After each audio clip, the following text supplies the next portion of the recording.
Hello students, today we are discussing the exam paper of Business Laws BCom Part First Examination 2024 के annual stream का paper है business administration का, जिसमें time allowed है 3 hours, maximum marks 100. No supplementary answer book will be given to any candidate, hence the candidate should write the answers precisely in the main answer book only. किसी भी student को या candidate को supplementary copy नहीं दी जाएगी, उसको main answer book में ही अपने सारे क्वेश्चंस करने हैं. All the parts of one question should answer at one place in the answer book. One complete question should not be answered at different places in the answer book.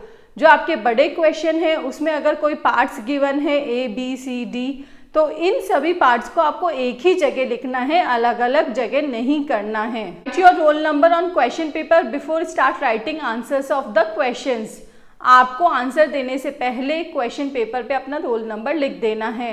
Attempt any 5 questions in all, selecting 1 question from each unit. और हर unit में से आपको एक एक question करना है. Option में 2 question है, कोई सा भी एक कर सकते हैं हर यूनिट से. Unit 1. All contract are agreements, but all agreements are not contract. Comment with suitable argument. समस्त अनुबंध ठहराव होते हैं किंतु समस्त ठहराव अनुबंध नहीं होते. युक्त तर्कों सहित व्याख्या कीजिए. और a contract without consideration is void. Comment on the statement and give its exemptions. बिना प्रतिफल के ठहराव व्यर्थ है, इस कथन को स्पष्ट कीजिए तथा इसके अपवाद बताइए.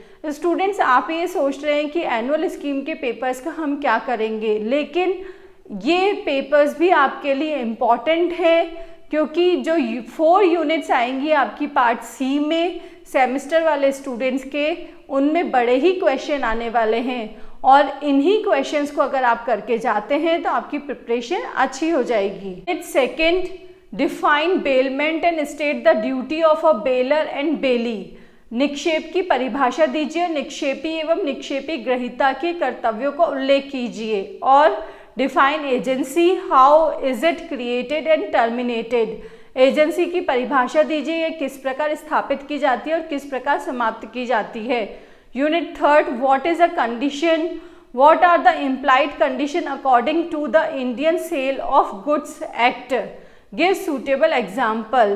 शर्त क्या है? भारतीय माल विक्रय अधिनियम के अनुसार कौन सी गर्भित शर्तें होती है, उदाहरण दीजिए.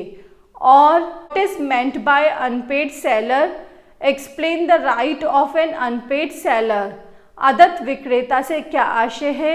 एक अदत्त विक्रेता के अधिकारों को स्पष्ट कीजिए. Unit 4, discuss the right and duties of partner. साझेदारों के अधिकारों और कर्तव्यों का उल्लेख कीजिए.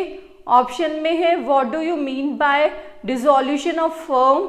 State the various modes of dissolution of firm. Firm के विघटन से आप क्या समझते हैं? फर्म के विघटन की विभिन्न विधियां बताइए. Unit 5, What is a LPP? Explain its characteristics. सीमित देयता साझेदारी क्या है, इसकी विशेषताओं को स्पष्ट कीजिए. ऑप्शन में What is a district consumer forum?